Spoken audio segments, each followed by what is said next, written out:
जोरदार तालियों के साथ। मैं मिरासी नहीं हूँ, मैं चलो फिर मिरासी नहीं हूँ, कोई बात नहीं, मेरा तो काम तो ऐसा है। आपका इंतजार खत्म हुआ है। चौधरी दीपेंद्र सिंह हुड्डा जिंदाबाद, चौधरी दीपेंद्र सिंह हुड्डा जिंदाबाद, चौधरी भूपेंद्र सिंह हुड्डा जिंदाबाद।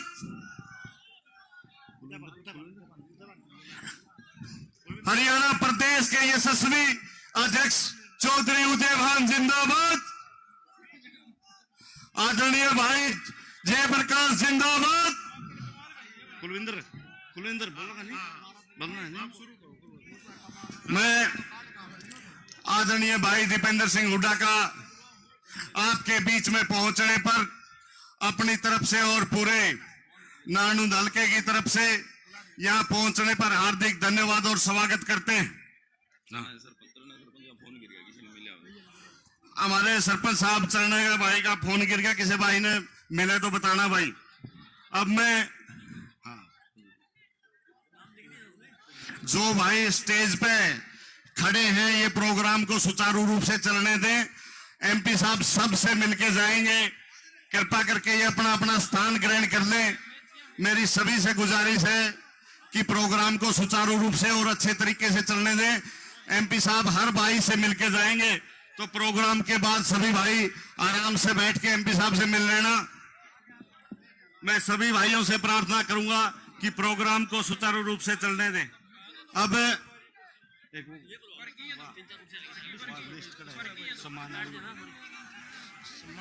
बुला ले इतने कुलविंदर बोल लगा सम्मान वाली प्रक्रिया तो मेरे पास अब जिन साथियों ने एमपी साहब का सम्मान करना वो कृपा स्टेज पे आ जाए। मैं एक एक के नाम बोलेंगे तो वो अपना पहले तो चलो कोई बात होंगे। मैं आदरणीय श्री सुरजा मोर जी से बांस अकबरपुर से उनसे अनुरोध करूंगा वो स्टेज पे आ जाएं। उन्होंने एमपी साहब का सम्मान करना है। जयप्रकाश चरणा सरपंच जी भी स्टेज पे आ जाएं। उन्होंने भी सम्मान की प्रक्रिया में आदरणीय जयप्रकाश जी का सम्मान करना। पूर्व सरपंच राजेश नरवाल जी अकबरपुर से स्टेज पे आ जाएं। बलवान सरपंच जी खुर्द से स्टेज पे आ जाएं, उन्होंने भी सम्मान करना है।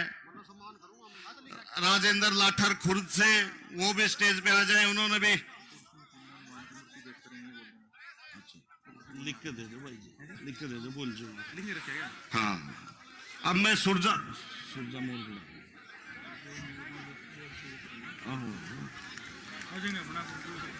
मोर जी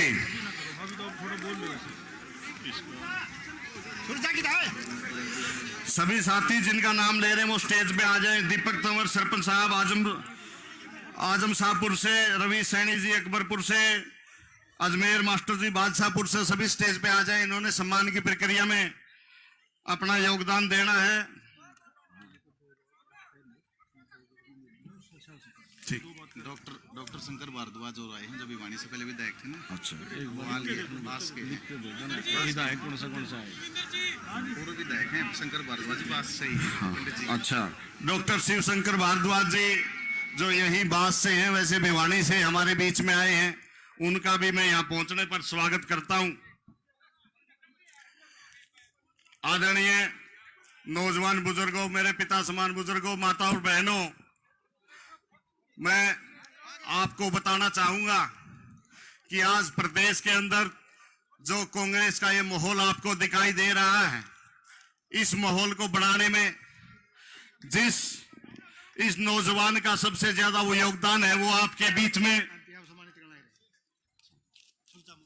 सुरजा मोर जी एमपी साहब को पगड़ी पहना के सम्मानित कर रहे हैं। अगली कड़ी में चरणा सरपंच जी जयप्रकाश जी को पगड़ी पहनाकर सम्मानित करेंगे। चरणा सरपंच जी,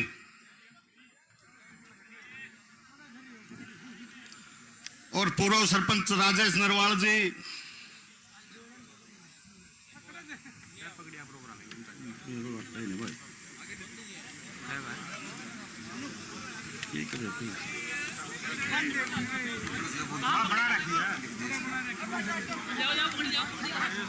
किसको करेंगे पगड़ी कड़े दर रहे हो आप सारे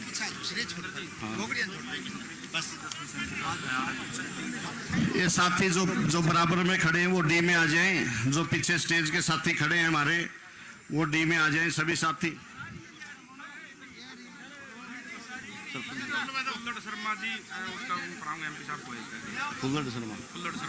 फुल्लड़ शर्मा जी एमपी साहब को पगड़ी पहनाकर सम्मानित करेंगे। फुल्लड़ शर्मा जी। चरणा सरपंच जी जयप्रकाश जी को बना दी। अच्छा, आनंद सिंह डांगी जी, सुभाष और कौन है कोई कौन है? अजमेर मास्टर जी बादशाहपुर थे, वो रामनिवास घोड़ेला जी को सम्मानित करेंगे।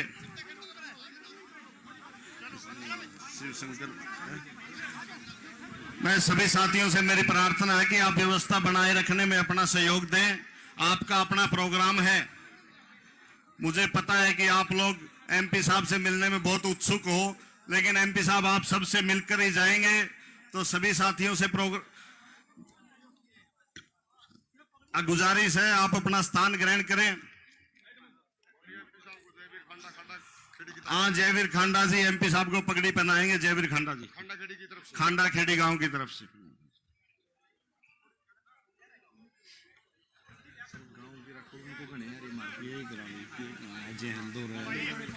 एक शिवशंकर भारद्वाज जी तोड़ दे दो। शिवशंकर भारद्वाज जी किसका नाम बोल रहे?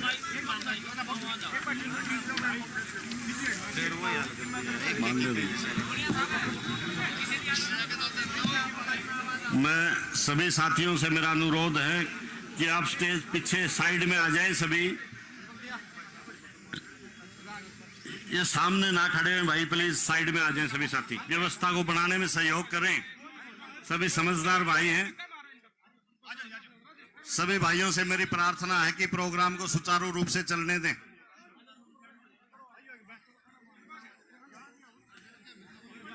सभी साथियों, मैं जैसा कि आप सबको कह रहा था कि आज हरियाणा प्रदेश के अंदर जो ये कांग्रेस पार्टी का जो माहौल है, और इस माहौल को बनाने में जो सबसे ज्यादा जिस नौजवान का योगदान है, वो आपके बीच में जो इस भारतवर्ष की संसद में पिछले 20 साल से संसद में आपकी आवाज उठा रहे हैं, वो हरियाणा प्रदेश के कोने कोने में जाकर के आज हरियाणा प्रदेश के अंदर कांग्रेस पार्टी के इस माहौल को बनाने में कामयाब हुए हैं। मैं आपको बताना चाहूंगा कि जो पिछले 13 महीने आप आंदोलन के दौरान जो आप दिल्ली में शिवशंकर भारद्वाज जी पूर्व विधायक बहनी पगड़ी बनाओगे, बात का ही है। कौन बताऊंगा? शिवशंकर भारद्वाज कौन का शंकर भारद्वाज कौन कराओगे? बोलना नहीं, बोलना है। किसको? बोलते बस।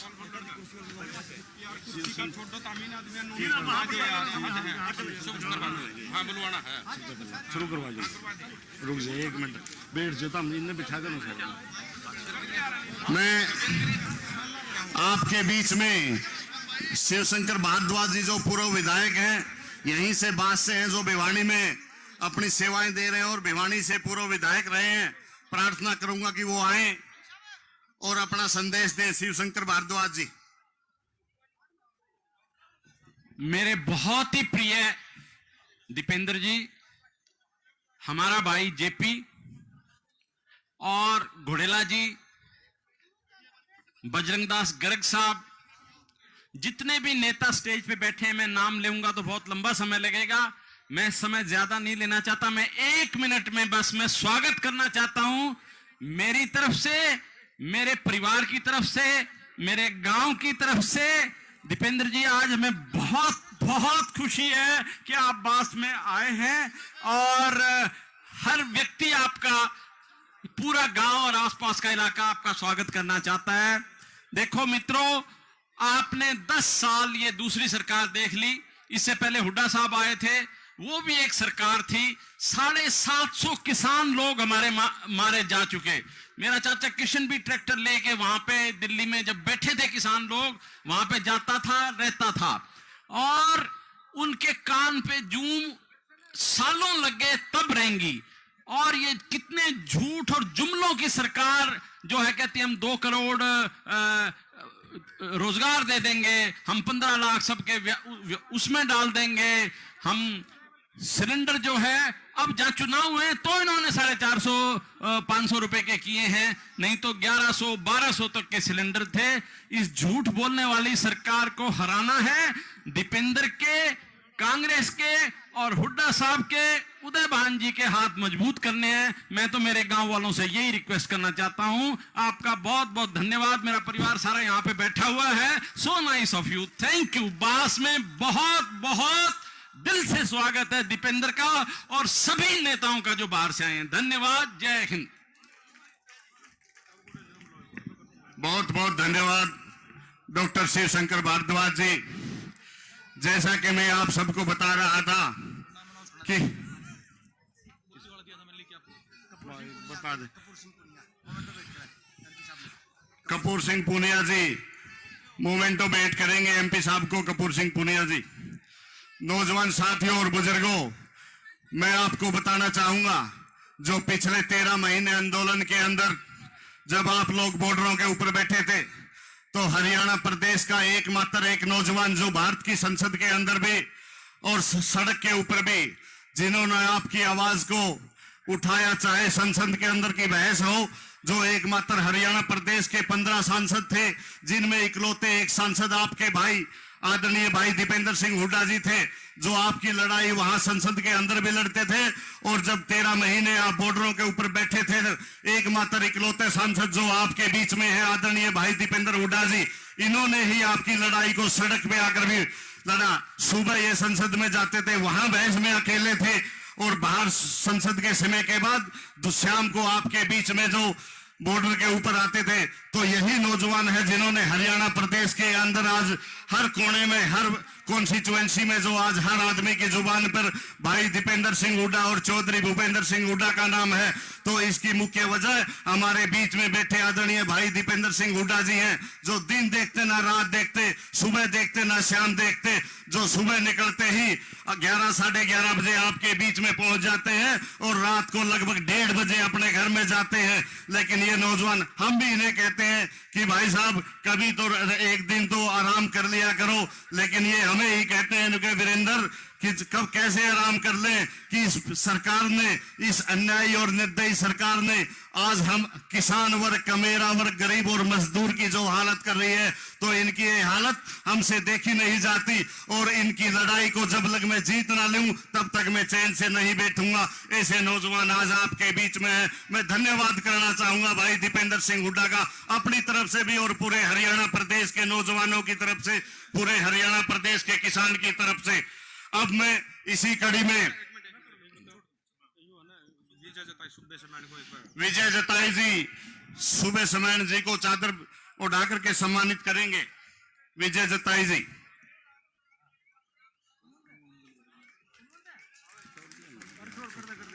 बोल ले तू, बोले।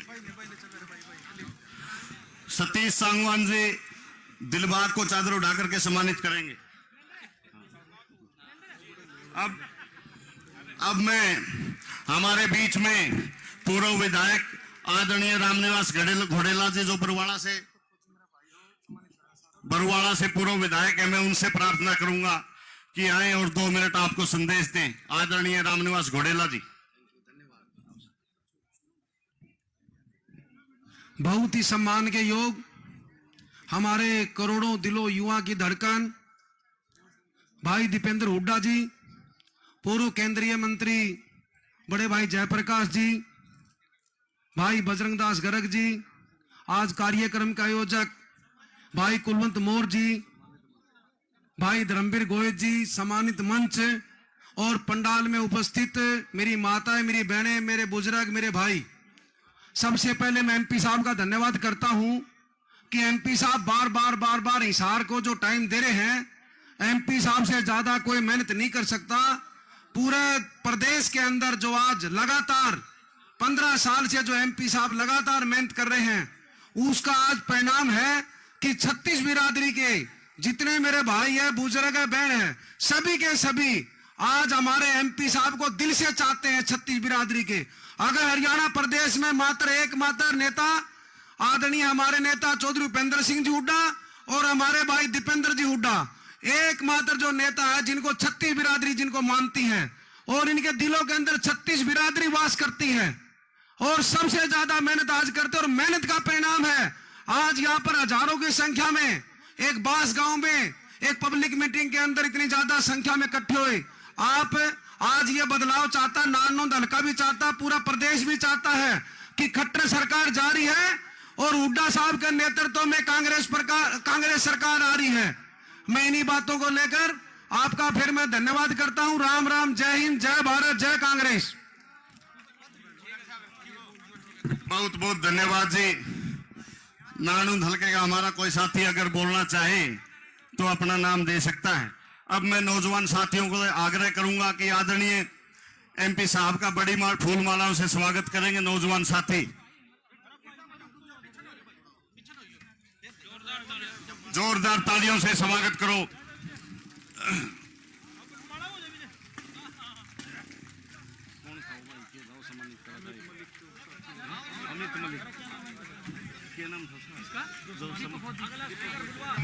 दीपक फौजी एमपी साहब को तस्वीर भेंट करके सम्मानित करेंगे। दीपक फौजी।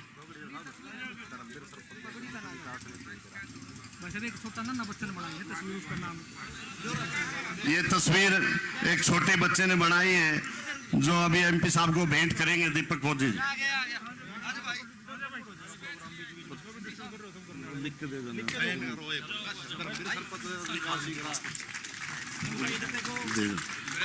सुनील वाल्मीकि जी बासखुर्द से मोमेंटो देकर सम्मानित करेंगे एमपी साहब को। प्रधान जी के इसके बाद में जस्सी को बुला के कुलवंत बुला के प्रधान जी ने बस 4 आदमी, 5वां नहीं बस, ठीक है। जस्सी को बुला कुलवंत को और फिर प्रधान जी और एमपी साहब।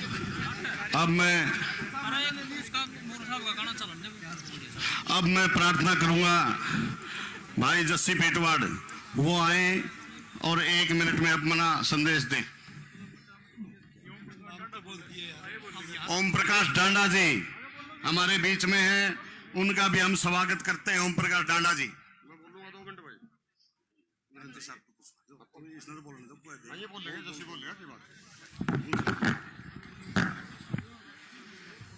सारे चाचे ताऊआ ने, चाची ताइया ने, बहन भाइया ने, सबने मेरी राम राम। हरियाणा प्रदेश के नौजवानों की सबसे बुलंद आवाज, प्रदेश का भविष्य, हरियाणा से विपक्ष के एकमात्र सांसद भाई दीपेंद्र सिंह हुड्डा जी, पूर्व में रहे केंद्रीय मंत्री और 3 बार हिसार से सांसद रहे आदरणीय चौधरी जयप्रकाश जी, आज की इस रैली के आयोजक बड़े भाई कुलवंत मौर्य जी, सम्मानित मंच, नारनौंद हल्के और हमारे बड़े गांव बास के मेरे पिता तुल्य बुजुर्गों, नौजवान साथियों, मेरी मातृशक्ति, मेरी माताओं बहनों, सबसे पहले तो मैं इस सफल आयोजन के लिए भाई कुलवंत मौर्य को बधाई देना चाहता हूं और मेरे नारायण हल्के के पिता तुल्य बुजुर्गों को, नौजवान साथियों को एक बात याद दिलाना चाहता हूं कि पिछले 52 साल से यहां कांग्रेस का विधायक नहीं बना है। बहुत सारे लोग आए, हमें बहका के चले गए, हमारे वोट लूटने का काम किया, लेकिन नारायण को हर बार धोखे का शिकार होना पड़ा। साथियों, इस बार हम सब ने मिलकर फैसला करना है कि इस बार 2024 में जब विधानसभा के चुनाव होंगे तो ये सीट निकालकर हमने हुड्डा साहब की झोली में डालने का काम करना है। आप लोग ये काम करोगे कि नहीं करोगे, बताओ एमपी साहब को। भाई आज कुलवंत के और एमपी साहब के लाइयो। मैं तो आज, क्योंकि भाषण तो एमपी साहब देंगे आपको, सिर्फ आपको एक बात कहना चाहता हूं और आपके विश्वास के ऊपर, आपके भरोसे के ऊपर आज हमारे नेता भाई दीपेंद्र सिंह हुड्डा जी और आदरणीय जयप्रकाश जी को विश्वास दिलाना चाहता हूं और आप कहोगे तो विश्वास दिला दूं कि 2024 में एमपी साहब यहां से आपका विधायक होगा, जिसको आप आशीर्वाद दोगे उसको ये लोग नारायण से जिताकर भेजने का काम करेंगे। भाई आप सबने मेरी बात सुनी, आप सबका बहुत बहुत धन्यवाद। जय हिंद, जय नारायण। बहुत बहुत धन्यवाद जस्सी भाई। अब मैं भाई डॉक्टर कुलवंत मौर्य से प्रार्थना करूंगा कि वो आए और एमपी साहब का स्वागत करें। भाई डॉक्टर कुलवंत मौर्य।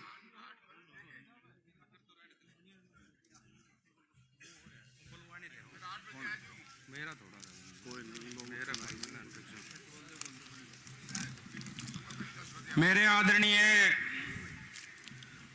भाई दीपेंद्र हुड्डा जी, राज्यसभा सांसद, पूर्व केंद्रीय मंत्री जयप्रकाश जी, हमारे छोटे भाई रणबीर सरपंच जी समैण, सुब्बे सिंह समैण जी खाप नेता, हमारे भाई कुलविंदर सिंह खैरा जी, रविंदर देसवाल जी, दरवेश पुनिया जी, सतीश सांगवान जी, विजय जताई जी, राजेंद्र मिर्चपुर जी, रणबीर राखी जी, भाई हमारे सरपंच, चारों पंचायतों के सरपंच शरण सिंह जी, तंवर साहब, बलवान सिंह जी, हमारे विनोद जी और सभी सम्मानित मंच,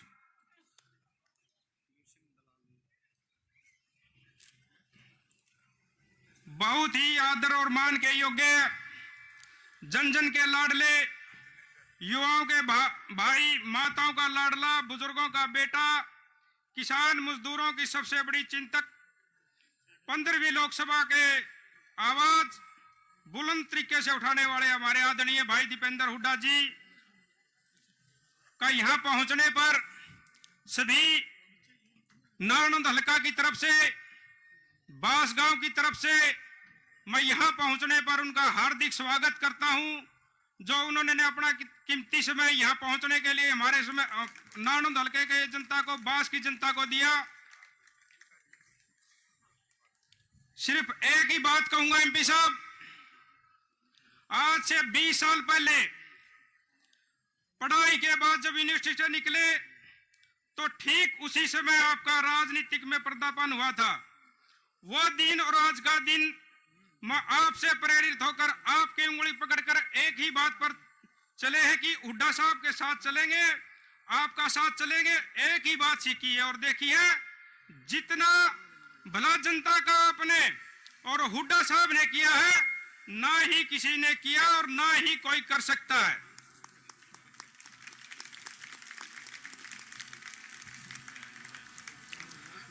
स्वतंत्रता संग्राम के दिनों के देश में सेवा में लगा है और हुड्डा साहब ने आपके राजनीतिक जीवन में हमेशा किसान और मजदूर की बात करी है।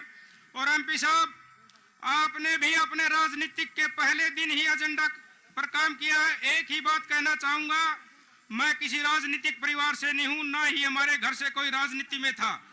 मैंने आपकी उंगली पकड़कर चलना सीखा है और एक ही बात सीखी है कि जनता की सेवा करनी है और हुड्डा साहब की राजनीति में कुछ सहयोग कर सकूं। एक ही वादा करता हूं कि जीवन पर्यंत जब तक ताकत आपके साथ, जब तक रहूंगा आपके साथ रहूंगा।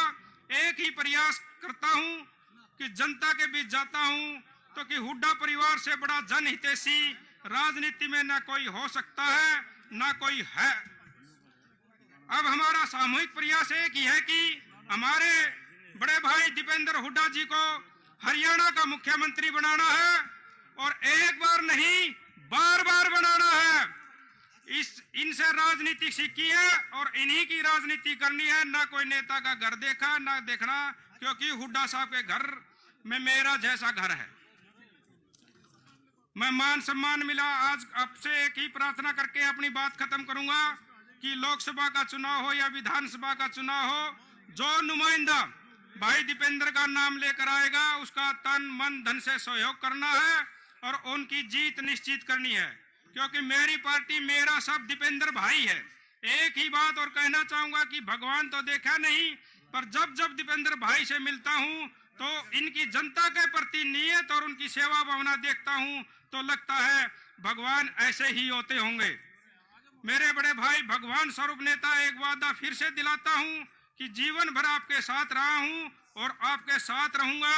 अंत में सभी आए हुए नेताओं का और सम्मानित जनता का दिल की गहराई से उसे धन्यवाद करता हूं। जय दीपेंद्र, जय कांग्रेस। बहुत बहुत धन्यवाद डॉक्टर कुलवंत मौर्य जी। अब आपके मनोरंजन के लिए हुड्डा साहब का एक सॉन्ग है।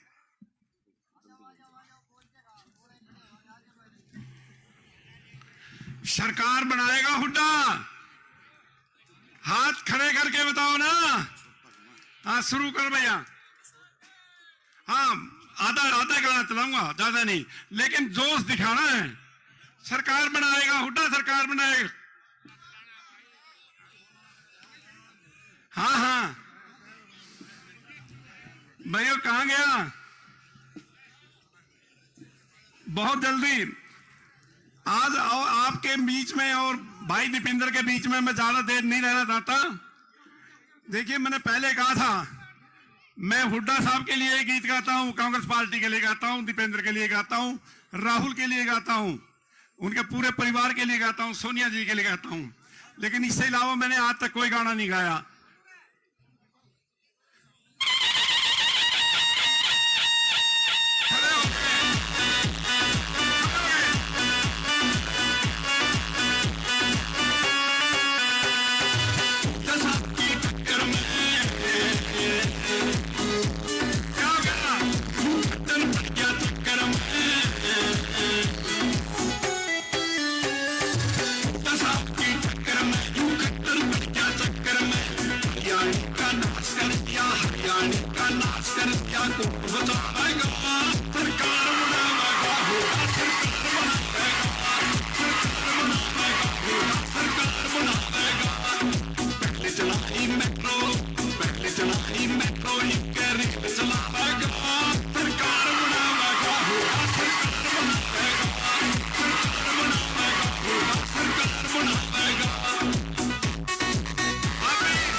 बहुत बहुत शुक्रिया और जोरदार तालियों के साथ।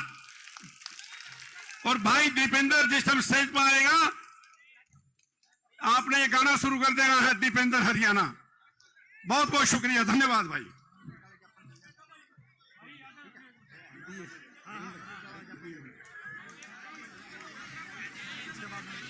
बैठ जाओ इधर आके। ये साथी जो पीछे खड़े हैं, एमपी साहब कह रहे हैं भाई ये भी चेयर ले लें अपनी। अब मनरेगा वाले ज्ञापन देना चाहते हैं एमपी साहब को, और एक दीपेंद्र टीम।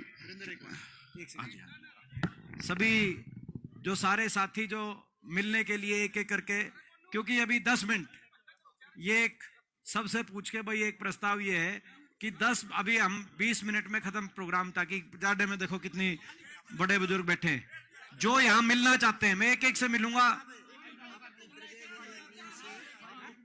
नहीं, पगड़ी भेंट भी करेंगे, मिलेंगे भी। अभी तक एक एक से मिल लिए, और जो बाकी जो अभी, क्योंकि लाइन लंबी होगी मैंने देखा है, फिर ये प्रोग्राम नहीं हो पाएगा।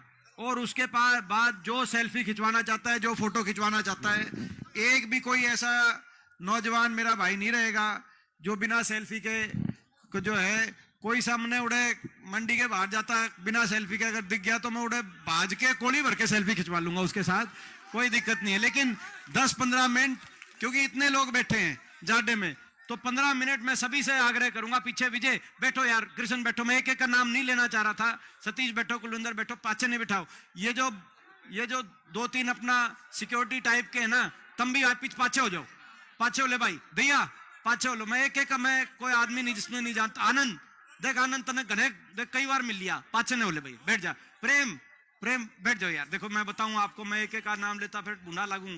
तो इसमें यह है कि भाई क्योंकि लोग इतने घने हो रहे हैं, एक बार देखो भाई ये प्रस्ताव पारित है कि भाई 15 मिनट पहले इसको अच्छे से करके, और आप सब बैठे हैं जो सारे भाई, एक बार हाथ खड़े करके इस प्रस्ताव में पारित करो। अब भाई सारा प्रस्ताव आ गया, अब जौन सा आदमी आएगा वो जनता के खिलाफ आएगा, मतलब हम नहीं, मतलब इसीलिए अच्छा खत्म होने के बाद जुकर कहोगे उतना टाइम ला दूंगा, कति मतलब लत्ते पाड़ लियो, फिर मैंने जान दिया जाए तो कोई दिक्कत नहीं।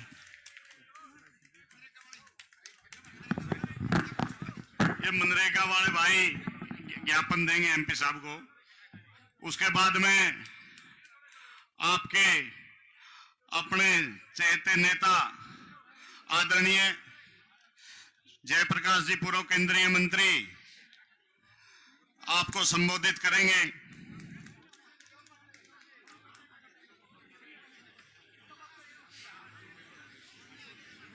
आदरणीय जयप्रकाश जी, पूर्व केंद्रीय मंत्री, आपके बीच में।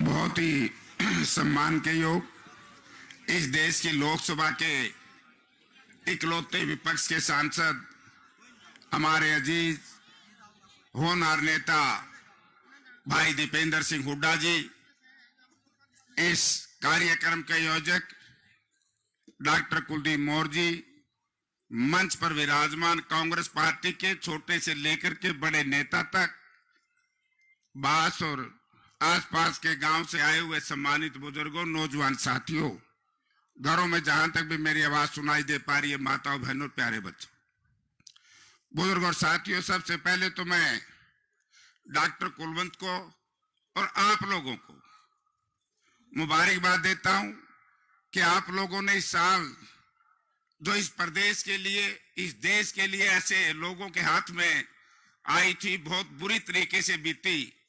लेकिन आज की रैली को देख करके जो आपने दीपेंद्र सिंह हुड्डा जी का, सांसद साहब का स्वागत किया, तो ये मुझे ऐसा लगा कि आने वाला साल हम सबके लिए बहुत ही बढ़िया रहेगा। साथियों, मुझसे पहले कई साथी बातें कर रहे थे। आज समय है सत्ता परिवर्तन का। आज समय है आपने किसकी सरकार देश और प्रदेश में बनानी है। आप लोगों ने देख लिया होगा 2014 में आप लोगों ने गुस्से में आकर के, भावना में बह करके, किन्हीं कारणों से हरियाणा प्रदेश से चौधरी भूपेंद्र सिंह हुड्डा के नेतृत्व वाली सरकार को हरा दिया और मनोहर लाल जी की सरकार को जिता दिया। मुझे आश्चर्य जब हुआ जब मैं एक निर्दलीय विधायक के रूप में विधानसभा में गया और ये कहा कि भारतीय जनता पार्टी विधायक दल के नेता मनोहर लाल जी होंगे। उस दिन से लेकर के आज तक मुझे खड़े होकर के ये बताएं, बहुत बार यहाँ छोटा मुख्यमंत्री, बड़ा मुख्यमंत्री, लाइन लगी हुई है ना, एक सड़क की टांकी भी लगी भाई, बताओ पत्रकार साथी, कोई माइनर बनाया, कोई कॉलेज बनाया, गांव गांव में, बांस गांव को तो मॉडर्न बनाया उस वक्त में एमपी था हुड्डा साहब ने, गांव गांव में 50-50 लाख रुपए एमपी साहब उस जमाने में, जब 1 लाख रुपया भी सरपंच के खाते में चला जाता था, लोग बड़ा गवर्नमेंट महसूस करते थे, सरकार ने मुझे 1 लाख दिया। लेकिन चौधरी भूपेंद्र सिंह हुड्डा ने इस इलाके में गांव गांव में 50 लाख से लेकर के कई करोड़ रुपए दिए। चाहे सिंगवा माइनर था, चाहे पनिहारी माइनर था, खेड़ी जाल माइनर था, चाहे खांडा माइनर था, ये किसने बनवाने का काम किया? तो आपके सामने एक जवाब होगा कि चौधरी भूपेंद्र सिंह हुड्डा ने 4 माइनर बनाने का काम किया, तो आपके नेता ने किया।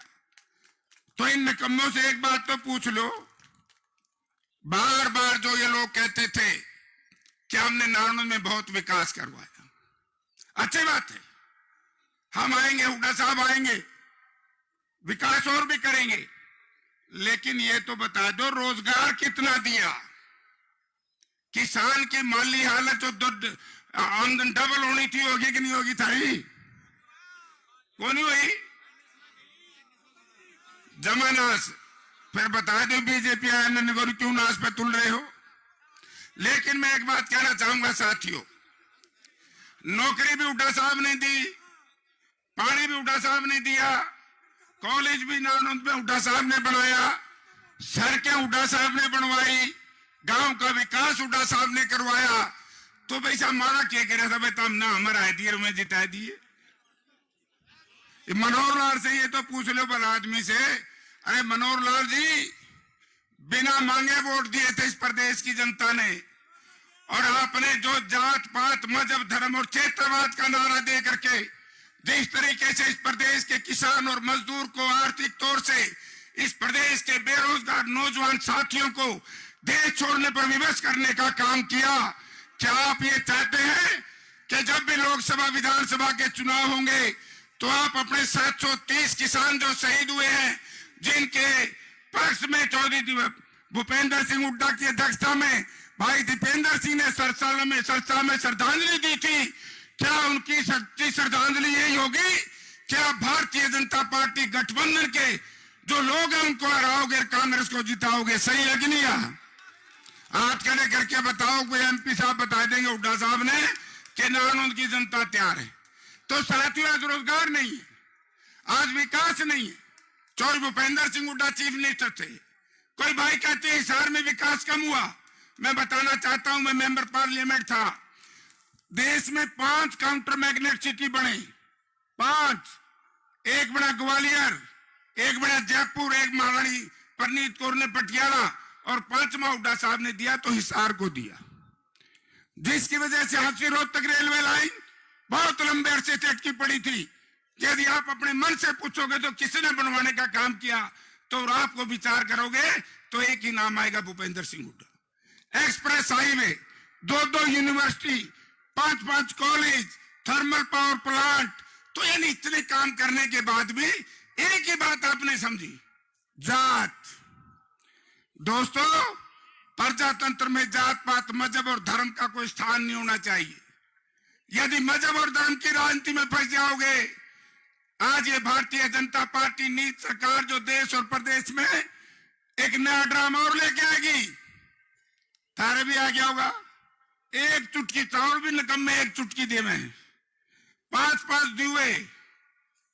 मैं कहता हूं कि राम हमारा है, हमारा था, हमारा रहेगा, लला उनका है, राम हमारा है। राम लला जी के मंदिर की स्थापना जो की थी, ये आज के लिए इनका शिलान्यास स्वर्गीय राजीव गांधी जी ने किया था।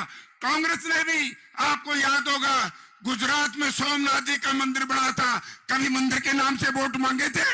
आज मुझे सुनकर के बड़ा दुख हुआ कि गर्भगृह में मोदी जी बैठेंगे। अरे भाई, एक अकेले मोदी जी तो नहीं है राम के, तो ये जो धर्म के नाम से राजनीति, जात के नाम से राजनीति यदि आप करोगे तो बुजुर्ग और साथियों, जो आपके नौजवान बच्चे रोजगार लेने में महरूम रह गए हैं, जो पनामा के जंगलों में दौड़ते हैं, पहले वो नालंदा की सड़कों में दौड़ते थे, पुलिस में लगते थे, फौज में लगते थे, आज वो कहां आपकी नौकरियां? कौशल रोजगार योजना के नाम से एक इस तरह का सिस्टम बना दिया कि लोगों को बहकाने का काम किया। तो अंत में मैं यही एक निवेदन करना चाहूंगा कि जब भी समय आए, एक एक वोट चौधरी भूपेंद्र सिंह हुड्डा के बढ़ते हुए कदमों को आगे बढ़ाने के लिए एक एक वोट कांग्रेस को देना। आपका बहुत बहुत धन्यवाद। बहुत बहुत धन्यवाद जयप्रकाश जी। अब आपके बीच में भारतवर्ष के नौजवानों के दिलों की धड़कन आदरणीय भाई दीपेंद्र सिंह हुड्डा जी, मैं प्रार्थना करूंगा भाई दीपेंद्र सिंह हुड्डा जी आए और आपको संबोधित करें। आदरणीय भाई दीपेंद्र हुड्डा जिंदाबाद, चौधरी भूपेंद्र सिंह हुड्डा जिंदाबाद।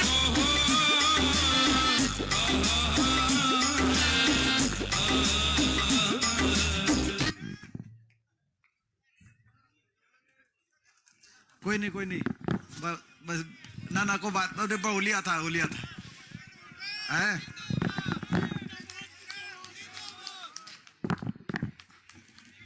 राम जी सर सारा ने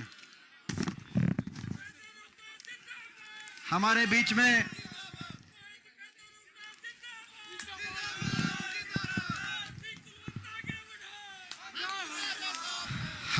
में हमारे पूर्व केंद्रीय मंत्री आदरणीय जयप्रकाश जी, जो इस इलाके के संघर्ष के एक प्रतीक हैं, हमारे भाई पूर्व सीपीएस पूर्व विधायक रामनिवास घोड़ेला जी, आपके अपने गांव से, और हमारे पूर्व विधायक भिवानी से डॉक्टर शिवशंकर भारद्वाज जी, हमारे पूर्व आईएएस चंद्र प्रकाश जी, हमारे भाई कांग्रेस के वरिष्ठ नेता बजरंग दास गर्ग जी, हमारे आज के इस कार्यक्रम के आयोजक जिनको मैं बहुत बहुत बधाई देता हूं। आज सर्दी का भी रिकॉर्ड है और बास गांव के इस प्रोग्राम का भी रिकॉर्ड है, मैं बहुत बहुत बधाई देता हूं।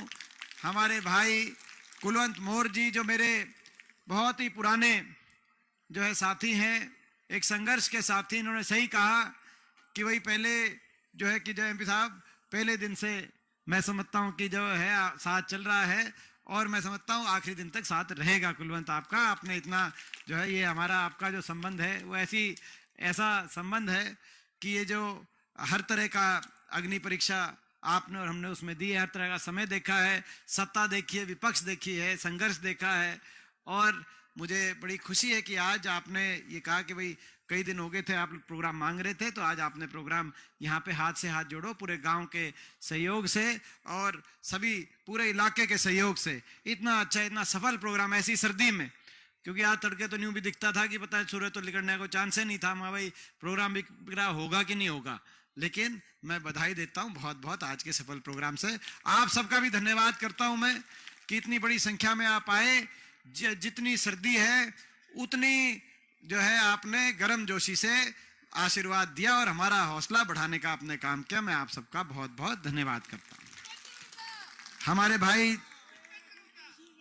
भाई धर्मवीर गोयत जी, हमारे भाई जस्सी पेटवाड़ जी, हमारे प्रधान जी सूबे सिंह समेन जी, सरपंच एसोसिएशन प्रधान रणबीर गिल जी, भाई खुशीराम जागलान जी, सत्यवाला मलिक जी, भाई अनिल मान जी, सुमन शर्मा जी, बीर सिंह दलाल जी, प्रेम सिंह मलिक जी, कुलविंदर खेरा जी, तेजवीर पुनिया जी, जय सिंह पाली जी, विजय जतई जी, प्रोफेसर राजबीर जी, छत्रपाल सोनी जी, तेलूराम जांगड़ा जी, हमारे बहुत ही वरिष्ठ साथी हैं तेलूराम जांगड़ा जी, हमारे पूर्व चेयरमैन योगेंद्र योगी जी, सत्येंद्र सारण जी, वीरेंद्र गोगड़िया जी, मंच का संचालन जो कर रहे थे वीरेंद्र जो है खोखा जी, सुरेंद्र पांगाल जी, बहुत ही संघर्षशील साथी हैं, विजेंद्र पांगाल जी, हमारे सरपंच साहब दरवेश पुनिया, ओम प्रकाश ढांडा, सत्तू ढांडा, अंकुश परोचा जी, किरण मलिक जी, सतीश एक्स चेयरमैन, सतीश शर्मा जी, सतीश आंगवान, रणदीप लोहान, सुधीर बुआना, हमारे सरपंच साहब दिलबाग मोर, दीपक फौजी, सुरजा मोर, राजबीर शर्मा, प्रेम मिंगाखेड़ी,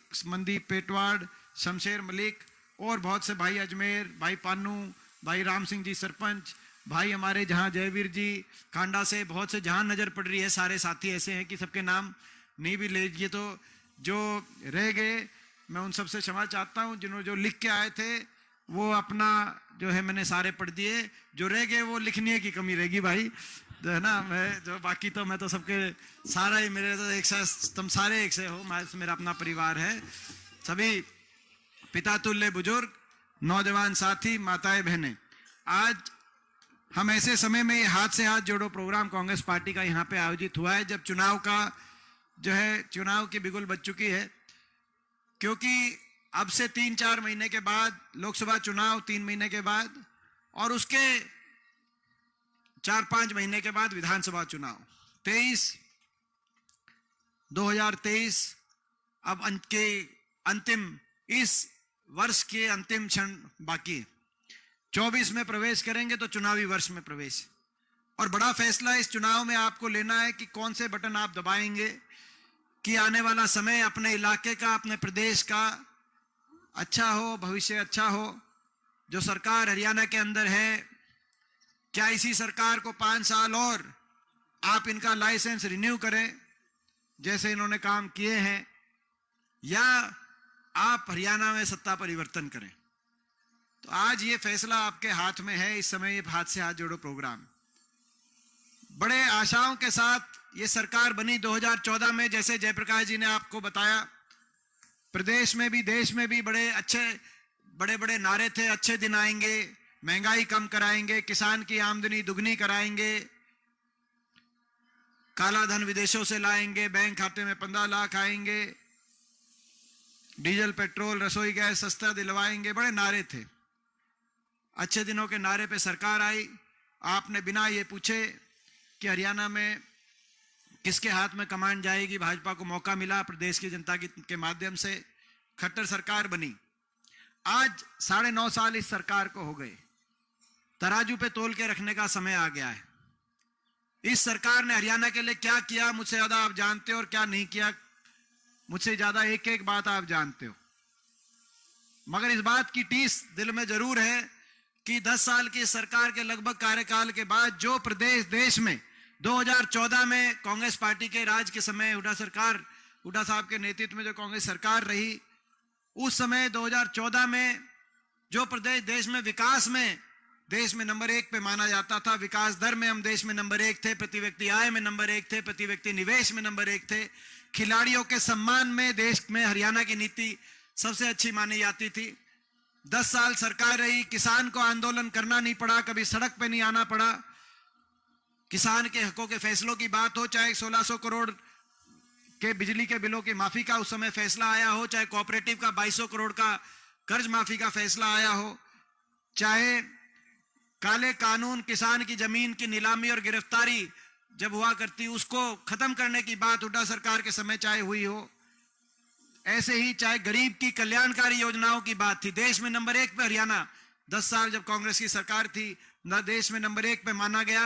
चाहे गरीब के 100-100 गज के प्लॉट की बात हो, 4 लाख परिवारों को, एससी वर्ग के हमारे भाइयों को 100-100 गज के प्लॉट मिले, बैकवर्ड के हमारे भाइयों को प्लॉट मिले, चाहे 2.5 लाख परिवारों को इंदिरा आवास योजना के माध्यम से मकान मिलने की उस समय बात आई हो, चाहे प्रदेश में 20 लाख बच्चों को स्कूल के अंदर पहली से 12वीं क्लास तक वजीफा देने की बात हो, चाहे पानी की पीने की टंकी टूटी की बात हो, चाहे राशन डिपो पे तेल, चीनी, दाल और अच्छी क्वालिटी के अनाज राशन डिपो से मिलने की बात हो, गरीब की चाहे योजना हो, चाहे देश में उस समय सबसे ज्यादा बुढ़ापा पेंशन हरियाणा के अंदर मिलता जब 10 साल सरकार थी। और सबसे बड़ी बात यह थी कि 10 साल तक किसी भी वर्ग को कोई धरना नहीं देना पड़ा। आप अंदाजा लगा सकते हैं, कोई आंदोलन नहीं है, ना कर्मचारियों को आंदोलन करना पड़ा, ना सरपंचों को आंदोलन करना पड़ा, ना किसान को आंदोलन करना पड़ा, ना जवान को आंदोलन करना पड़ा, ना गरीब को, ना मनरेगा को, किसी वर्ग को आंदोलन नहीं करना पड़ा। 10 साल किसी को सड़क पे आना नहीं पड़ा। 10 साल आपस में भाईचारे पे खरोच भी नहीं आई। हरियाणा में 36 बिरादरी के भाईचारा, जो देश में सबसे प्यारा भाईचारा हरियाणा का है, उस भाईचारे में कभी नुकसान नहीं हुआ। मगर उसके बाद ये सरकार आई, अच्छे दिनों का वायदा था। आज वो सरकार 10 साल के बाद उस प्रदेश को, जो देश में नंबर 1 विकास में था, इस सरकार में वो विकास में तो 17वें पायदान पे पहुंच गया। भारत सरकार के ये आंकड़े बता रहे हैं, लेकिन नंबर 1 अगर पहुंच गया तो आज बेरोजगारी में हरियाणा प्रदेश नंबर 1 बना दिया इस खट्टर सरकार ने। इससे बड़ी विफलता कोई हो ही नहीं सकती किसी सरकार की, जो दिल्ली के 3 तरफ बसा हुआ प्रदेश, देश में सबसे ज्यादा रोजगार दिलवाने वाला प्रदेश होना चाहिए था। आज उस प्रदेश में, देश में सबसे ज्यादा बेरोजगारी भारत सरकार ही बता रही है। हर घर में एक पढ़ा लिखा नौजवान, शिक्षित नौजवान, आज बेरोजगारों की फौज खड़ी हो गई हरियाणा प्रदेश में। ना तो प्राइवेट के अंदर कोई उद्योग लगा, ना कोई सरकारी नौकरी उस अनुपात में हरियाणा में मिल पाई। एक औद्योगिक क्षेत्र मैं पूछना चाहता हूं आपसे, 10 साल में विकास की पटरी से उतार दिया। आज बेरोजगारी में नंबर 1 हरियाणा, ऐसे ही नहीं हुआ, विकास की पटरी से उतर गया हरियाणा। अभी हिसार की बात कर रहे थे जयप्रकाश जी, एक मैं पूछना चाहता हूं, जो हमारी सरकार थी, चाहे लाला लाजपत राय यूनिवर्सिटी बनी हो, चाहे थर्मल का कारखाना बनाओ, चाहे औद्योगिक क्षेत्र बनाओ, चाहे ये 4 लेन हाईवे सीधा जोड़ने का काम दिल्ली से डबवाली तक का 4 लेन का हाईवे आया हो, आपको रेल रोड याद होगा, रेल रोड रैली मैंने करी थी, रेल रोड रैली यहाँ पे हांसी के अंदर, मल्लिकार्जुन खड़गे जी जो भी उनको लेके आए थे, सीधा रेल की लाइन हांसी से महम होकर रोहतक, ताकि सीधा अपनी रेल की लाइन बने या 4 लेन हाईवे बने, कहीं थर्मल का कारखाना, कहीं विश्वविद्यालय। मैं पूछना चाहता हूं आपसे, 10 साल इनको हो गए, एक कोई औद्योगिक क्षेत्र, एक कोई यूनिवर्सिटी, कोई एक बड़ा काम, कोई थर्मल का कारखाना हिसार में, मैं केवल हिसार की पूछ रहा हूं, एक कोई काम कोई किया बड़ा कारखाना? मैं कोई भैया पूछना चाहता हूं आपसे, एक 10 साल में, केवल हिसार ही नहीं। हम सवाल पूछते हैं खट्टर साहब से, आपको 10 साल हो गए, हमारे समय हरियाणा में 250 किलोमीटर रेल की लाइन बिछी, आप बताए 1 इंच भी नहीं बिछाई हो। जो कांग्रेस की सरकार थी, हरियाणा में 81 किलोमीटर मेट्रो आई, गुड़गांव, फरीदाबाद, बहादुरगढ़ 3 शहर मेट्रो से जुड़े, कोई आपने मेट्रो को 1 इंच भी आगे बढ़ाने का काम किया हो। 4 थर्मल के कारखाने लगे, एक खेदड़ में, झज्जर में, यमुनानगर में, कानपुर में, आपके समय एक कोई था बिजली पैदा करने का कारखाना 10 साल में लगाओ। हमारे समय 6 IMT औद्योगिक क्षेत्र, बहुत बड़े इंडस्ट्रियल मॉल टाउनशिप पूरे हरियाणा के अंदर लगे। आपने कहा कि हमें एक्वायर ही नहीं करेंगे जमीन, अगर जमीन एक्वायर नहीं करेंगे, उद्योग कहां से लगेंगे? उद्योग नहीं लगेंगे, नौजवानों को अच्छे रोजगार प्राइवेट सेक्टर के अंदर कहां से मिलेंगे? एक औद्योगिक क्षेत्र आपके समय लगाओ तो वो बताओ। हमारे समय 4 लाख SC वर्ग के बैकवर्ड भाइयों को 100-100 गज के प्लॉट मिले। खट्टर साहब, हम पूछना चाहते हैं, 10 साल में आपने 1 इंच भी एक परिवार को, एक प्लॉट भी किसी गरीब आदमी को हरियाणा में देने का काम क्यों नहीं किया? हम पूछना चाहते हैं। विकास की पटरी से जब कांग्रेस पार्टी की सरकार थी, पूरे प्रदेश में लगभग 500 से ज्यादा ग्रामीण स्तर के स्टेडियम बनाए गए थे। आपके समय एक भी कोई स्टेडियम बनाओ किसी गांव के अंदर?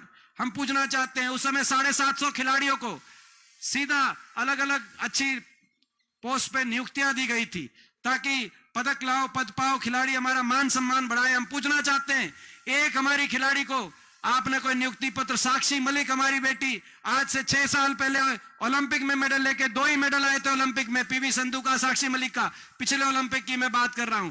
आज तक उनको कहीं आपने नियुक्ति नहीं दी।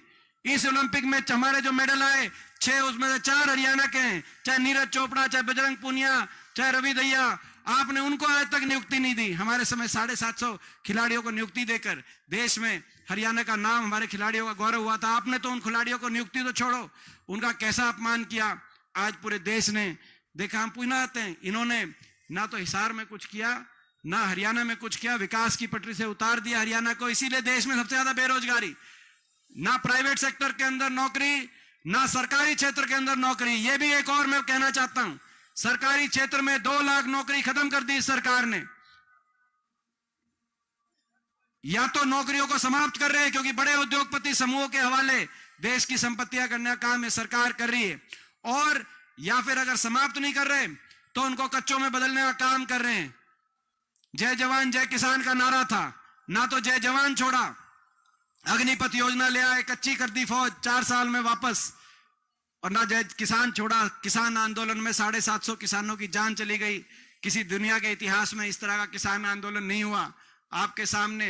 और ना जय नौजवान छोड़ा, देश में सबसे ज्यादा बेरोजगारी कच्चों में बदल दी। कहीं अग्निपथ योजना ले आए, कहीं हरियाणा कौशल निगम के माध्यम से बिना रिजर्वेशन के बैकडोर से कच्चों में, जिनकी कोई सरकार के अंदर पक्की नौकरी का कोई, और पूरे 5 साल एक और काम करते हैं ये, नौकरी निकालते हैं, पहले तो खत्म कर देते हैं, 2 लाख पद खत्म कर दिए, और कुछ नौकरी जो निकलती हैं 4 साल तक जो नौकरी निकलती है, या तो भर्ती घोटालों की, पेपर लीक घोटालों की भेड़ चढ़ जाती है, एक आधी लिस्ट आती है, तो हरियाणा से ज्यादा उन लिस्टों में हरियाणा के बाहर के नौजवानों का नंबर आता है। मैं पूछना चाहता हूं सरकार से, 2019 में आपको याद होगा एसडीओ की लिस्ट आई, देश में इतिहास में किसी प्रदेश में ऐसा नहीं हुआ होगा, मगर हरियाणा में हुआ। 80 में से 78 बाहर के, हरियाणा के 2 केवल एसडीओ लगे। उसके बाद 2021 में एसडीओ इलेक्ट्रिकल की लिस्ट आई, 99 में से 77 बाहर के, 22 हरियाणा के लगे। उसके बाद इस साल अभी असिस्टेंट प्रोफेसर टेक्निकल की लिस्ट आई, 156 में से 53 हरियाणा के, 103 बच्चे बाहर के लगे। अभी एचसीएस की लिस्ट आई, 36 बाहर के एचसीएस लग गए। एडीओ की लिस्ट आई, एडीओ की लिस्ट में तो 80% पदों पे कोई लगाया ही नहीं। जो भी एक लिस्ट आई आपने देखा, ये बाहर से बच्चे लग रहे हैं चारों साल। यहां तक कि बनाने जो एचपीएससी है, हरियाणा पब्लिक सर्विस कमीशन, उसके चेयरमैन भी आपको हरियाणा की 3.25 करोड़ जनता में से एक कोई पढ़ा लिखा आदमी ऐसा सक्षम नहीं मिला। और पूरे देश का इतिहास बन गया कि पूरे देश में एक हरियाणा प्रदेश में जो बच्चों को लगाने वाला जो कमीशन है, उसका चेयरमैन भी बाहर दूसरे प्रदेश से, आपने झारखंड से लगाने का काम किया। हरियाणा के बच्चे जो पढ़े लिखे शिक्षित बच्चे, वो कहां जाएंगे? मैं पूछना चाहता हूं, किसी दूसरे प्रदेश में तो हरियाणा के बच्चों को अवसर मिलता नहीं। वहां तो नियम है हरियाणा, राजस्थान जैसे प्रदेशों में कि 1% से ज्यादा बाहर के बच्चे लग ही नहीं सकते। लेकिन हरियाणा के बच्चों की लिस्ट, आपका बयान था खट्टर साहब कि हरियाणा वाले कंधे से ऊपर कमजोर हैं, ऐसा बयान और देने वाले व्यक्ति हरियाणा के मुखिया हैं। और आप अपने बयान को इन लिस्टों के माध्यम से, जो बच्चे हरियाणा के यूपीएससी में टॉप करते हैं, हरियाणा में 4 साल तक नंबर नहीं, आखिरी साल ग्रुप डी निकालते हैं। पिछली बार भी 2019 के इलेक्शन से पहले ग्रुप डी निकाली, आखिरी साल ग्रुप डी निकालते हैं और कहते हैं कि खर्ची पर्ची। और फिर इस बार भी 4 साल तक, इसीलिए अनएम्प्लॉयमेंट, इसीलिए बेरोजगारी सबसे ज्यादा, आखिरी साल फिर ग्रुप डी निकाली। बच्चों के रोजगार में भी वोट देख के हिसाब से अपने रोजगार निकालने का काम करते हैं। और फिर मैं पूछना चाहता हूं, पर्ची खर्ची की बात करने वाले खट्टर साहब, आप ये बताओ, वो बाहर से कौन सी पर्ची है जो आपके पास आती है? बाहर से कौन सी पर्ची आपके पास आती है जो हरियाणा के बच्चों को, हरियाणा की नौकरियों में उनका नंबर नहीं लगता? आज बेरोजगारी में हरियाणा नंबर 1, आज महंगाई में सीटी का जो भाई कह रहा है, उसमें क्या आज बेरोजगारी ऐसी कि हरियाणा का नौजवान या तो बेरोजगारी से हताशा का शिकार, निराशा का शिकार, कहीं डिप्रेशन का शिकार, कहीं नशा बढ़ गया, हरियाणा में पहले नहीं हुआ करता, कहीं अपराध बढ़ गया, और कहीं घर बार बेचकर, अपना गिरवी लेकर, घर बाई बेचकर, और डंकी के रास्ते और जान हथेली पे रख के विदेश की तरफ अपना भविष्य खोजने पे। और विदेश में अमेरिका हो क्या आया, एक गांव से 50-50, 100-100 बच्चे एक गांव से वहां पर, और एक बार चले जाओ तो 20 साल तक वापस नहीं आ सकते, 15 साल तक नहीं आ सकते वापस, क्योंकि कागज वहां पे जाके ऐसी स्थिति, वहां पे ये स्थिति होगी। सबसे ज्यादा पलायन आज हरियाणा से हो रहा है। खट्टर साहब, ये आपकी देन। देश में बेरोजगारी में नंबर 1 हरियाणा बना दिया आपने, देश में महंगाई में नंबर 1 हरियाणा, सबसे ज्यादा कर्ज, सबसे महंगी बिजली, क्योंकि अदानी से बिजली समझौता हमारे समय का रद्द करके आपने महंगा समझौता करवा दिया। सबसे महंगी बिजली आज हरियाणा में। बिजली के बिल मैं पूछना चाहता हूं आपसे, बिजली के बिल कितने आ रहे हैं आपको, मैं पूछना चाहता हूं। देश में सबसे महंगी बिजली, सबसे महंगा डीजल, पेट्रोल, रसोई गैस का सिलेंडर कहीं है तो हरियाणा के अंदर। सबसे ज्यादा महंगाई, सबसे ज्यादा बेरोजगारी और सबसे ज्यादा भ्रष्टाचार।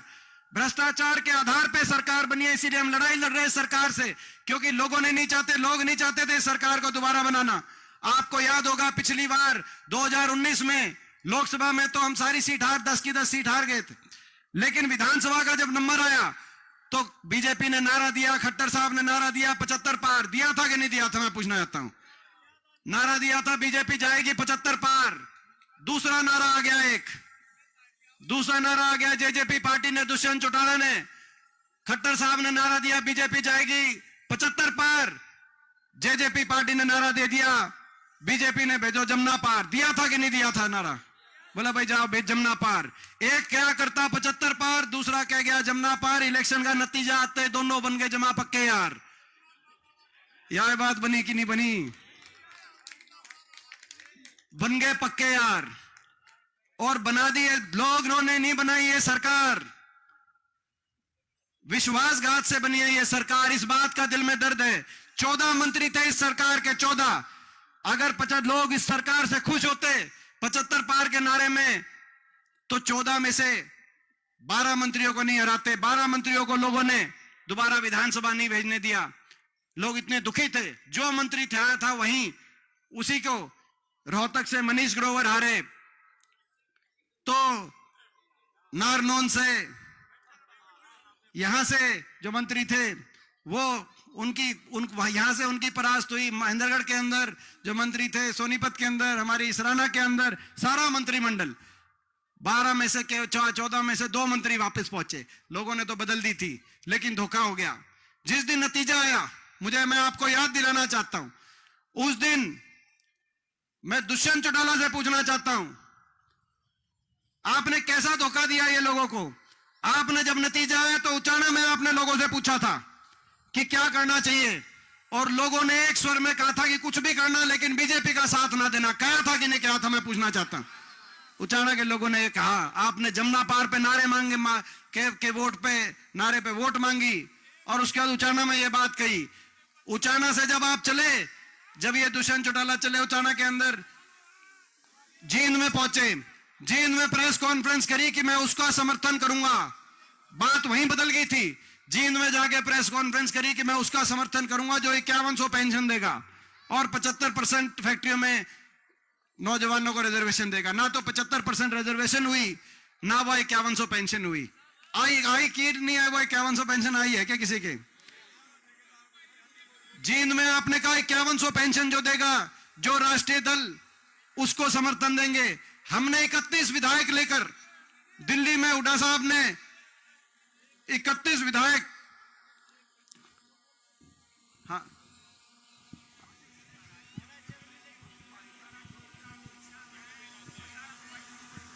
हाँ हाँ ठीक बात, ठीक, हाँ ना, ठीक बात है। तो क्या बोला? 5100 पेंशन कि 5100 पेंशन जो देगा उसको समर्थन दे दूंगा। हमने दिल्ली में प्रेस कॉन्फ्रेंस करी, क्या 31 विधायक, कि भाई आप हमारे साथ आओ, कांग्रेस के मैनिफेस्टो में है, हमारे घोषणा पत्र में है, हम 1 नवंबर 2019 यानी कि हम 1 हफ्ते बाद दे देंगे 5100 पेंशन, क्योंकि हमारे में तारीख लिखी हुई है, अगले हफ्ते दे देंगे, आप हमारे साथ आओ। जींद से गाड़ी चली दिल्ली की तरफ, जींद से रोहतक तक गाड़ी ठीक थी, रोहतक से बहादुरगढ़ टिकरी बॉर्डर तक भी गाड़ी ठीक रास्ते पे चलती थी, लेकिन जुकर गाड़ी दिल्ली में बढ़ी, दिल्ली की टेढ़ी मेढ़ी सड़कों पे हिलस्ते थिलस्ते कदे न्यून गाड़ी जाके बीजेपी के बाढ़ ने आगे रुकी, तो अमित शाह के पकड़ा दिया। क्या करें भाई? हमने कहा कि भाई ये विश्वासघात होगा, लेकिन कहा फिर भी वहां पे जाके प्रेस कॉन्फ्रेंस कर दी। एक तरफ केंद्रीय गृह मंत्री, दूसरी तरफ खट्टर साहब, और एक तरफ दुष्यंत, कि हमारा समझौता हो गया 5100 पेंशन पे। वो 5100 पेंशन नहीं आई। समझौता 5100 की पेंशन का नहीं था। आज 5 साल के बाद मैं कहना चाहता हूं, 5 साल 5100 पेंशन की बात देखे गए। समझौता 5100 की पेंशन समझौता भ्रष्टाचार का था, भ्रष्टाचार की फाइलों को बंद कराने का था। आपस में महकमे आपस में बांट के, कोई सा महकमा किसके पास, कौन सा महकमा किसके पास, किस महकमे से कितनी किसकी कमाई, इस बात का समझौता था। यहां से जो विधायक, यहां के जो विधायक हैं, उन्हीं का बयान आ गया दादा गौतम का अगले दिन जब महकमे बटे, बोला खोपर एकला है, जीवन लग रहा है। ये जीवने का समझौता था। ये भी इंक्वायरी कराएंगे कितना जीमेंगे भाई। जीवन का समझौता था तो ये पता, इंक्वायरी तो करानी पड़ेगी, मगर जीवने का समझौता था, भ्रष्टाचार की फाइलों को बंद कराने का समझौता था। जो एक नारा होता था इनका, आपको याद है बीजेपी का, काला धन लाएंगे, सबके बैंक खाते में 15 लाख जमा कराएंगे। नारा बदल गया, नया नारा हो गया, जिसका काला धन पकड़ा जाएगा उसको बीजेपी शामिल कराएंगे। जैसे इनके भ्रष्टाचार की फाइल बंद कर दी जेजेपी पार्टी वालों को। एक कांग्रेस का भी हमारा विधायक था आदमपुर से, कुलदीप बिश्नोई, उसकी भी विदेशों में संपत्ति पकड़ी गई थी। वो भी केस बन गए थे बड़े लंबे चौड़े। राज्यसभा में वोट करके बीजेपी ज्वाइन, केसा का बेरा ही नहीं पाटा कित गए। समझौता, नारा बदल गया, काला धन नहीं लाएंगे, काला धन जिसका थे उसमें बीजेपी शामिल कराएंगे और देश को भ्रष्टाचार से बैकडोर से मुक्त कराएंगे, ये नारा। तो आज आपके सामने है, आज भ्रष्टाचार में प्रदेश एक के बाद एक घोटाले, मुख्यमंत्री कार्यालय अधिकारी जमीन संपत्ति घोटाला, भर्ती घोटाला, धान घोटाला, शराब घोटाला, एक्साइज घोटाला, एक के बाद एक घोटाले, ग्वालपाड़ी का घोटाला गुड़गांव के अंदर आपके सामने, एयरपोर्ट घोटाला। ये जो एयरपोर्ट है ये घोटाला ये प्रेस वाले निकालते नहीं है, लेकिन ये हिसार में एयरपोर्ट के आसपास की क्या जमीन है, ये रजिस्ट्री भी आप निकलवा के देख लेना क्या चल रहा है। मगर हम तो लड़ाई लड़ते हैं। मगर ये मुझे दुख एक बात का है कि ये बेरोजगारी में, आज महंगाई में और भ्रष्टाचार में हरियाणा नंबर 1 बन गया, इसकी तो टीस है।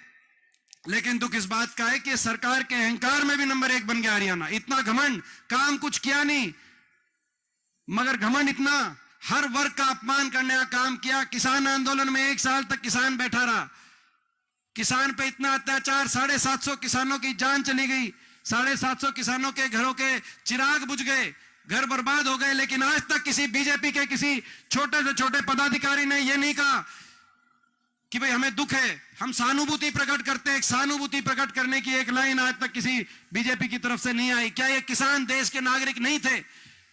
क्या दूसरे नागरिक के दुख को अपना दुख मानना किसी भी राजनीतिक पार्टी का कर्तव्य नहीं होता? अहंकार इतना, मनरेगा के मजदूर गए अपना मनरेगा की दहाड़ी भरवाने, उन मजदूरों पर लाठीचार्ज। और आज हम कहना चाहते हैं, ज्ञापन दे रहे थे, मनरेगा के मेटो को भी पक्का करेंगे, दिहाड़ी भी मनरेगा की जो है पूरे साल मनरेगा लागू करेंगे और देश में सबसे ज्यादा मनरेगा का देने का काम कराएंगे हरियाणा के अंदर। उन पे लाठीचार्ज, हमारे सरपंच गए, सरपंचों पे लाठीचार्ज। आज मैं कहना चाहता हूं सरपंचों को, इस सरकार ने तो आपको लाठियां दी, लेकिन हमारी सरकार बनते ही आपके हाथ में कलम पकड़ाएंगे और कलम में ताकत देने का काम करेंगे, आपके अधिकार देने का काम करेंगे। हमारे कर्मचारी गए, कर्मचारियों पे लाठीचार्ज। मैं कर्मचारियों को कहना चाहता हूं, इस सरकार ने तो आपको लाठियां दी, कांग्रेस पार्टी की हुड्डा साहब के नेतृत्व में सरकार बनेगी और हम आपको ओल्ड पेंशन स्कीम दिलवाने का काम करेंगे। मैं कर्मचारियों को कहना चाहता हूं, ये हमारे खिलाड़ी, हमारी बहन बेटियां दिल्ली के अंदर अपने न्याय के लिए लड़ाई लड़ रही थी, हमारे अपने इंसाफ के लिए लड़ाई लड़ रही थी, लेकिन उनको दिल्ली की सड़कों पे घसीटने का काम इस सरकार ने किया। और ये जो सरकार के मुख्यमंत्री, सारे हमारे मंत्री जो एयरपोर्ट पहुंचते हैं उनके साथ फोटो खिंचवाने, जब वो मेडल लेके आती हैं, ये वही लोग हैं जो अहमदाबाद भी पहुंच गए थे वर्ल्ड कप के फाइनल में। अहमदाबाद सारे लाइन लगा के पहुंच गए थे कि हिंदुस्तान जीते तो सबसे पहले फोटो तरवाएं, लेकिन उन्होंने, मैं क्या बताना चाहता हूं, ये वही लोग हैं, इन्होंने आज तक उन बहन बेटियों के मान सम्मान के लिए, उन बहन बेटियों के लिए एक शब्द भी कहने का काम नहीं किया, उनका इतना अपमान करने का काम किया। मैं अपने प्रदेश के खिलाड़ियों को कहना चाहता हूं, कांग्रेस पार्टी की सरकार आएगी और जिस दिन सरकार आएगी हुड्डा साहब के नेतृत्व में, देश में हमारी खिलाड़ियों को सबसे ज्यादा मान सम्मान दिलवाने का काम करेंगे। ये आज हम कहना चाहते हैं। किसानों को कहना चाहते हैं, जिन किसानों को 750 किसानों की जान इस सरकार के अंदर कुर्बान हो गई, सरकार आते ही हमारे प्रदेश के किसान को दोबारा से सबसे ज्यादा मान सम्मान, और देश में सबसे ज्यादा मान सम्मान, और देश में एमएसपी की गारंटी किसी प्रदेश में अगर लागू होगी, कानूनी गारंटी, तो हरियाणा के अंदर उस कानूनी गारंटी को लागू करवाने का काम करेंगे। जो हमारे बड़े बुजुर्ग जो 5100 की पेंशन पे जिनके साथ धोखा हो गया, उनको हम कहना चाहते हैं, प्रदेश के बड़े बुजुर्गों को जिस दिन हमारी सरकार आएगी, जिस दिन सरकार आएगी उसी दिन अगली तारीख से देश में सर्वाधिक हमारे बड़े बुजुर्गों को 6000 बुढ़ापा पेंशन दिलवाने का काम करेंगे। अगले दिन हम देश के अंदर डंके की चोट पे करेंगे, छुट्टी बोल के करेंगे। आज जो हमारे सारे पूरे प्रदेश महंगाई ने कमर तोड़ने का काम किया, अदानी के साथ समझौता करके, भ्रष्टाचार करके, देश में सबसे ज्यादा महंगी बिजली हरियाणा के अंदर, हरियाणा का गरीब आज बिजली के बिल भरता आज हरियाणा का गरीब आज इतना परेशान है। हम कहना चाहते हैं, हिमाचल प्रदेश में कांग्रेस पार्टी की सुखविंदर सुक्खू सरकार की तर्ज पे जिस दिन कांग्रेस की सरकार हरियाणा में आएगी, उसी सरकार की तरह पहले दिन से हरियाणा के हर बिजली उपभोक्ता को 300 यूनिट फ्री बिजली में दिलवाने का हम काम करेंगे। और ये भ्रष्टाचार जो चल रहा है, इस भ्रष्टाचार को समाप्त करने का काम करेंगे। आज हम कहना चाहते हैं हरियाणा के नौजवान से, जो सबसे ज्यादा देश में बेरोजगारी झेल रहा है, जिस दिन सरकार बनेगी उस दिन बेरोजगारी में नहीं, रोजगार सर्जन में हरियाणा को नंबर 1 बनाने का काम करेंगे। और 2 लाख पद जो समाप्त कर दिए सरकार ने, पहली कलम से 2 लाख पदों की पक्की भर्ती निकलवाने का काम करेंगे। इस कौशल योजना और कच्ची भर्ती की बात को हम समाप्त करने का काम करेंगे, ताकि हर घर में नौजवान को रोजगार मिले, पढ़े लिखे मेरे भाई को अपने भविष्य का एक सहारा मिले। और मैं कहना चाहता हूं, जिस सरकार ने हरियाणा के आपस के भाईचारे को अपना औजार बना के भाई को भाई से उलझाकर जिस हरियाणा ने अपनी राजनीति करने का काम किया है, ऐसा धिक्कार है इस सरकार पे। मैं कहना चाहता हूं, चुनौती के साथ जिस दिन हरियाणा में आपकी सरकार बनेगी, हरियाणा के 36 बिरादरी के भाईचारे को चट्टान की तरह आपस में प्यार और प्रेम और आपस का भाईचारा सबसे मजबूत बनाने का हम काम करेंगे। ये आज हम कहना चाहते हैं। मैं ये भी कहना चाहता हूं, भाई कह रहे सिलेंडर, भाई को सारी चीजें याद हैं। जब हमारी सरकार थी तब सिलेंडर कितने का था भाई? 400 का था, और ईब सिलेंडर 1100 तक भी हो गया, बीच में कम ज्यादा होता रहता है, मगर 1000 किलो में रहता है। तो भाई जो हमारी सरकार बनेगी, हमारी सारी काकी ताई सारी बैठी हैं, जब सरकार बनेगी पहली कलम से भाई सिलेंडर को हर हमारी महिला शक्ति, हर गृहिणी को 500 रुपए में सिलेंडर दिलवाने का काम करेंगे। ये भी हमारा संकल्प है, ये हमारे सारे संकल्प हैं। और हरियाणा को दोबारा से नंबर 1 विकास में, आपस के प्यार में नंबर 1 बनाने का काम करेंगे। हरियाणा दोबारा कितना नुकसान कर दिया, एक कोई बड़ी परियोजना हरियाणा में लेके नहीं आए, बड़ी बड़ी परियोजना खोस ली गई। यहां पे इंटरनेशनल एयरपोर्ट आता, जो 3 अपने जिलों के बीच में, हिसार, भिवानी और रोहतक, 3 जिलों के बीच में, हरियाणा के बीच में अंतरराष्ट्रीय एयरपोर्ट। दूसरा जो इंदिरा गांधी एयरपोर्ट के बाद अब नोएडा चला गया, जेवर, यूपी सरकार खोज गई, यहां मंजूर कराया था। हिसार के अंदर भी एयरपोर्ट मंजूर कराया था। ये 2 एयरपोर्ट आते कितना, मैं समझता हूं, विकास की तरफ हमारा पूरा इलाका आगे जाता। आप अंदाजा लगा सकते हैं। तो अभी लड़ाई लड़नी बहुत बाकी है, लेकिन मैं आपसे पूछना चाहता हूं, आप सबसे दिल की बात मैं पूछना चाहता हूं। भाई लड़ाई तो इनसे लड़ रहे हैं, और इनसे लड़ाई लड़ रहे हैं तो निशाने पे भी इनके हम रहते हैं। ये हर तरह के साजिश षड्यंत्र रचते हैं। पिछली बार लोकसभा चुनाव में मेरे खिलाफ हर तरह का षड्यंत्र इन्होंने रचा कि ये वापस लोकसभा नहीं पहुंचना चाहिए। मुख्यमंत्री जी वहीं बैठे रहे, प्रधानमंत्री जी खुद 3 बार लोकसभा के बीच में उस चुनाव में आए। सारे देश की जो है बीजेपी की, इस बार भी हम निशाने पे हैं। किसान आंदोलन में हम निशाने पे थे, क्योंकि किसान के साथ खड़े थे। महिला खिलाड़ी आंदोलन में हम निशाने पे हैं। सारी देश की बीजेपी निशाने पे लेती है। आरोपी जो है, आपको पता है, जो मुख्य आरोपी है वो किसका नाम लेता है तो हमारा नाम लेता है। हम इनके निशाने पे रहते हैं। लड़ाई इनसे लड़ रहे हैं। इनके पास बहुत कुछ है, साजिश है, षड्यंत्र है, सत्ता बल है, दिल्ली में सरकार है, चंडीगढ़ में सरकार है, मुख्यमंत्री है, उप मुख्यमंत्री है, मीडिया बल इनके पास है, तंत्र बल इनके पास है, धन बल इनके पास है। हमारे पास इस लड़ाई में कुछ है तो आपका आशीर्वाद है। मैं आपसे पूछना चाहता हूं भाई, उस आशीर्वाद में कमी तो नहीं छोड़ोगे भाई? मैं आपसे पूछना चाहता हूं, ये आप मानना मेरी बात। थारा बालक हूं, तमने भाई एक बात बताने आया हूं। मेरी बात आप मानना और दिल पे सोच के आप रखना। जब मैं आपकी लड़ाई लड़ रहा था संसद में, हरियाणा में 15 सांसद हैं, 15, 14 बीजेपी के। पिछली बार 13 बीजेपी के थे, पिछली बार तो 2 थे विपक्ष में, एक मैं था, एक ये दुष्यंत था, 2014 से 19 तक। इस बार मैं अकेला था। 10 लोकसभा के हमारे एमपी हैं, 5 राज्यसभा के, 14 बीजेपी के।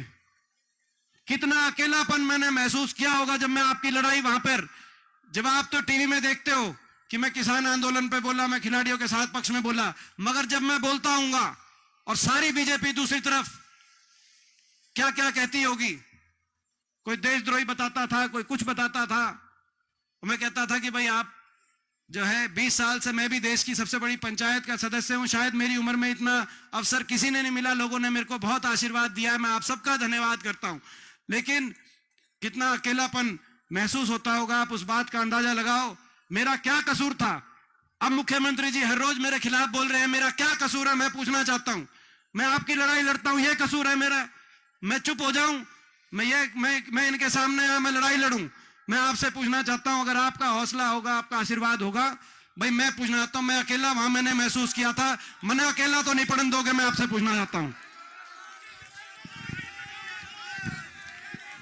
अब भाई ये हरियाणा को बचाने की लड़ाई है, हरियाणा के नौजवानों के भविष्य को बचाने की लड़ाई, हरियाणा के किसान को, मजदूर को, गरीब को बचाने की लड़ाई है। और इस लड़ाई में नारनौंद हल्का ये वो हल्का है जिससे मुझे सबसे ज्यादा उम्मीद है, नारनौंद हल्के से। ये हल्का जो है मेरा, जब जयप्रकाश जी उपचुनाव लड़ रहे थे उस समय मेरी ड्यूटी लगी थी, तब यहां हल्के में एक गांव में मैं गया, मगर यहां इस हल्के से कोई आज का संबंध नहीं है, इस हल्के से बहुत पुराना हमारा पारिवारिक संबंध है। 1952 और 57 में जब पहले लोकसभा चुनाव हुए तब ये रोहतक लोकसभा का हल्का था, और यहां से सबसे ज्यादा लीड जब मेरे दादाजी चौधरी रणबीर सिंह हुड्डा जी ने चुनाव लड़ा, तो उस समय पूरे रोहतक लोकसभा क्षेत्र में नारनौंद हल्का आता था, सबसे ज्यादा लीड यहां से, सबसे ज्यादा आशीर्वाद आपने दिया। हमारा बहुत गहरा पारिवारिक संबंध है, ये हमारा हल्का है, ये अपनेपन, और यही कारण था यहां से विधायक नहीं लेकिन काम कहीं ये बास गांव में। मैं पूछना चाहता हूं, जब मौका मिला तो भाई गांव को आदर्श गांव बनाकर करोड़ों रुपए की ग्रांट से पूरे गांव की स्थिति सुधारने के लिए बिना हमारे विपक्ष के विधायक की कोशिश करी थी कि नहीं करी थी, मैं पूछना चाहता हूं। चाहे वो आदर्श गांव की बास में बात हो, चाहे स्टेडियम, चाहे गांव के अंदर अस्पताल बनवाने की बात हो, पीएचसी, चाहे गांव के अंदर बिजली घर बनवाने की बात हो, मैं और पूरे हल्के की बात, दिन और रात लग के केवल अपनेपन में। भाई महाराज देखो, जय छोड़राम कहा करते कि भाई अपना पहचान ले, अपना पराये की पहचान कर ले, बोलना सीख ले। भाई मैंने न्यू बताओ, तुम अपना पहचान गया कि नहीं पहचान गए, न्यू बताओ भाई। जितना अपनापन हुड्डा साहब के दिल में इस हल्के के लिए है और मेरे दिल में इस अपने हल्के के लिए है। यहां से हमारी सरकार थी, विधायक नहीं भी था तो भी हमारा अपना था, कोई अपनेपन में कमी नहीं आ सकती थी। यहां से तुम ताकत तो देके देखो, यहां से एक बार इस ईमानदारी की लड़ाई में साथ तो देके देखो। अगर हरियाणा के अंदर यहां से आप जिम्मेदारी ले लो, नारनौंद की जिम्मेदारी आप ले लो, हिसार की जिम्मेदारी आप ले लो, बाकी जिम्मेदारी आप मेरे पे छोड़ो, हरियाणा के अंदर आपकी सरकार बनवाने की जिम्मेदारी। भाई देखो, पीछे से जो वार होंगे, ये समझौता तोड़ के फिर आओगे। इनका समझौता तोड़न का भी समझौता हो गया, कोई इनेलो के टिकट पे आएगा, कोई जेजेपी की टिकट पे आएगा, बैकडोर समझौते बीजेपी के साथ। जितने विधायक आएंगे जाके बीजेपी को समर्थन करेंगे, साजिश होगी, षड्यंत्र होगी, पीठ पीछे से वार होगी। मैं एक बात कहना चाहता हूं, काम आपस में बांटने पड़ेंगे। भाई कड़ पाछे की जिम्मेदारी थारी, और जड़े छाती अड़ाने की जरूरत होगी तो थारे भाई छाती अड़ा देंगे थारे खातर, मगर साजिश और षड्यंत्र में चीटिंग मत करने देना किसी को। ये जो जन भावना, बीजेपी की सरकार बदल के भी आज बीजेपी की सरकार, ये किसान आंदोलन और खिलाड़ी आंदोलन नहीं देखना पड़ता, उसके बावजूद भी देखनी पड़ गई। ये चीटिंग है, ये राजनीतिक विश्वासघात है। कल को मैं कुछ कह रहा हूं आपसे, मैं कह सकता हूं कि भाई कल मैं कुछ, कल मेरा स्टैंड कुछ और होगा, तो उसका क्या कौन जवाब है फिर उसका? कोई, मैं समझता हूं कि ऐसी राजनीति आज कोई बात नहीं, अकेले लड़ाई लड़नी पड़ी है, लेकिन अपना सर उठा के लड़ाई लड़ी है। किसी के सर सामने सर ये झुक नहीं सकता, कदम पीछे हट नहीं सकता। मैं आपसे ये कहना चाहता हूं भाई, इस चीटिंग वालों को, भाई पीछे से कोई चीटिंग करना है, मेरी बात समझ गया कि नहीं समझ गया जो मैं कह रहा हूं? क्योंकि ये चीटिंग करके, ये खट्टर सरकार, ये इसी उसमें है कि भाई क्यों कर चीटिंग करके दोबारा से इनने भी बेरा है कि भाई अगर सारे प्रदेश का किसान, मजदूर, नौजवान, कर्मचारी, व्यापारी अगर एक साथ चलेगा तो कोई रोक नहीं सकता प्रदेश में बदलाव के, लेकिन चीटिंग करने की कोशिश कर सकते हैं। तुम चीटिंग तुम मत करने देना, बाकी लड़ाई दिन और रात लगे हुए हैं, बाकी लड़ाई तुम चिंता मत करना। मैं इन्हीं शब्दों के साथ आज भाई बहुत बहुत, और भाई 2 दिन के बाद नए साल है, तो भाई हैप्पी न्यू ईयर भाई, नए साल की बहुत बहुत